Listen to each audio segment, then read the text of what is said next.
En ce temps-là, des pharisiens s'approchèrent de Jésus pour le mettre à l'épreuve. Ils lui demandèrent, « Est-il permis à un homme de renvoyer sa femme pour n'importe quel motif ?» Il répondit, « N'avez-vous pas lu ceci? Dès le commencement, le Créateur les fit hommes et femmes. Et dit, à cause de cela, l'homme quittera son père et sa mère et s'attachera à sa femme, et tous deux deviendront une seule chair. Ainsi, ils ne sont plus deux, mais une seule chair. Dans ce que Dieu a uni, que l'homme ne le sépare pas. » Les pharisiens lui répliquent, « Pourquoi donc Moïse a-t-il prescrit la remise d'un acte de divorce avant la répudiation ?» Jésus leur répond, « C'est en raison de la dureté de votre cœur que Moïse vous a permis de renvoyer vos femmes. Mais au commencement, il n'en était pas ainsi. Or, je vous le dis, si quelqu'un renvoie sa femme, sauf en cas d'union illégitime, et qu'il en épouse une autre, il est adultère. » Ses disciples lui disent, « Si telle est la situation de l'homme par rapport à sa femme, mieux vaut ne pas se marier. » Il leur répondit, « Tous ne comprennent pas cette parole, mais seulement ceux à qui cela est donné. Il y a des gens qui ne se marient pas car de naissance ils en sont incapables. Il y en a qui ne peuvent pas se marier car ils ont été mutilés par les hommes. Il y en a qui ont choisi de ne pas se marier à cause du royaume des cieux. Celui qui peut comprendre, qu'il comprenne. » Acclamons la parole de Dieu. C'est le fameux texte évangélique où le Seigneur rejette ouvertement, catégoriquement, le divorce. Mais cela commence comme un piège qu'ils lui ont tendu. Et s'ils lui ont tendu un piège, c'est parce qu'ils savaient déjà que Jésus était contre le divorce. Sinon parce que il interroge sur cette question, ils ont tendu un piège pour l'exposer devant le peuple, qui était nombreux. Pratiquement tout le monde était en faveur du divorce. Je parle du peuple d'Israël. Naturellement, la partie masculine, sûrement la partie féminine, n'était pas aussi divorcée que les hommes. Le Seigneur refuse le divorce. Il le savait et il le lui demande et puis il le précise. Ce n'est pas qu'en ce moment il refuse le divorce, mais qu'il refuse le divorce. Il l'avait dit à ses disciples et ceux-là, certains d'entre eux, au moins ils l'avaient commenté en dehors du cercle des disciples. Et puis les pharisiens profitent de l'occasion et voient une opportunité pour le mettre à l'épreuve et en faire un ennemi ou lui enlever sa popularité parmi le peuple. Le Seigneur rejette le divorce. Pourquoi il le fait? Parce qu'il croit en l'amour. Mais pas dans l'amour du sentiment. L'amour du sentiment qui est merveilleux. Non, ce n'est pas une mauvaise chose. Cependant, l'amour du sentiment est fragile. Il peut durer de nombreuses années, voire toute une vie. Mais il est fragile.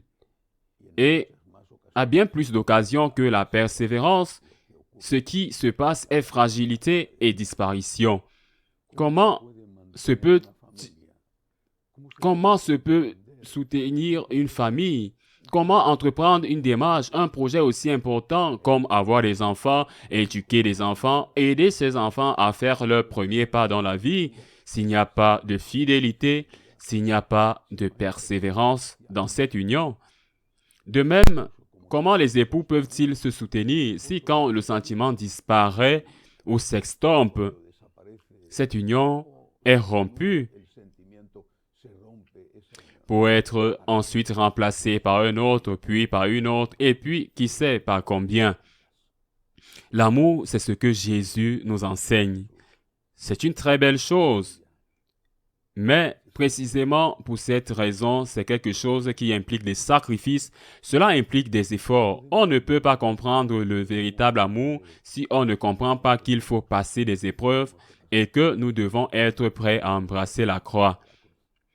Si nous pensons que l'amour est quelque chose qui, quand il n'existe pas, le sentiment a disparu et l'amour est parti.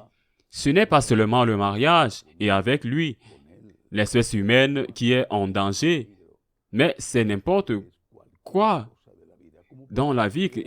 Comment pouvez-vous persévérer dans un travail si, quand tu ne veux plus aller travailler, tu n'y vas plus? Tu vas vivre de quoi? On va te virer de n'importe quelle entreprise ou tu vas partir de n'importe quelle entreprise. Tu ne peux rien faire dans la vie s'il n'y a pas de persévérance et il ne peut y avoir de persévérance si l'on n'embrasse pas la croix. Les sacrifices que toute chose importe avec elle et surtout la famille. La famille, c'est notre vie. Les animaux, les plantes ont ce qu'on appelle en biologie un nid écologique. Un dromadaire, une girafe ne peuvent pas vivre au pôle Nord. Une plante tropicale non plus. Il y a des climats où il y a des situations de lumière ou de température, d'humidité, qui font que la plante ou cet animal dans cet autre site ne peut pas survivre. Mais l'homme, non. Il est le seul animal dans le sens où nous sommes des animaux rationnels. Il est le seul qui peut vivre au pôle Nord ou dans le désert du Sahara, qui habite le sommet des montagnes ou vit dans les endroits comme la mer morte, par exemple, qui sont sous la mer. Notre nid écologique n'est pas tant le climat que la famille. Sans la famille, on ne peut pas vivre. Nous sommes l'espèce, l'animal, l'espèce la plus fragile quand elle naît. Si tu regardes un poussin, le poussin de la poule casse à peine la coquille de l'œuf avec son petit bec. Sort et commence immédiatement à picorer et s'en prend à la mère qui le protège. Mais ce serait suffisant s'il n'y avait pas de prédateurs. Il suffirait à lui seul d'avancer. Même les mammifères les plus proches de nous qui ont besoin des soins de leurs parents, surtout leur mère, sont beaucoup plus rapides dans son évolution, dans son indépendance. L'être humain a besoin de la famille et il en a besoin dans son ensemble.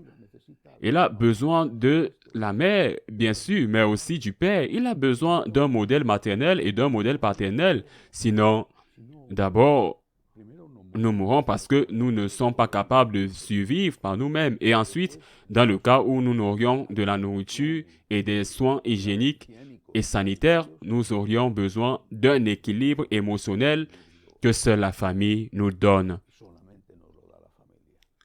Eh bien, pour protéger la famille, pour protéger l'espèce, le Seigneur Dieu Tout-Puissant et Jésus dans l'Évangile d'aujourd'hui parle au début. Il cite la Genèse. Dieu a établi que l'union de l'homme et de la femme était permanente, stable. Il y a des exceptions. Oui, l'Église les a toujours permis. Par exemple, la séparation conjugale. Quand il y a des situations graves, par exemple, de violence, la séparation, l'Église l'a toujours permise. Elle est différente de la séparation, du divorce. Il y a des exceptions dans d'autres aspects, car cela devrait être considéré comme des exceptions. Et en fait, l'Église a les processus d'annulation du mariage, non pas pour rompre le lien, mais pour établir, après une étude sérieuse, que le lien n'a jamais existé. Mais l'annulation du mariage n'est pas divorce des catholiques. C'est une toute autre chose. Pour un catholique, les paroles du Seigneur sont intouchables. Celui qui répudie sa femme ou son mari et en épouse un autre ou une autre commet un adultère contre le premier, contre la première. Non, nous devons embrasser la croix et naturellement cela signifie que nous devons être très prudents, prévoyants avant de nous marier. Car il faut utiliser la parade nuptiale et aussi la préparation des cours prénuptiaux. La famille est après Dieu la chose la plus importante que nous ayons. Sans la famille, nous ne pouvons pas vivre et le divorce brise la famille. Écoutons les paroles du Seigneur et demandons-lui, comme toujours, de nous aider à persévérer, de nous aider à aimer en vérité. Un amour qui ne se limite pas aux sentiments, mais démontre son authenticité précisément lorsque le sentiment diminue. Ainsi soit-il.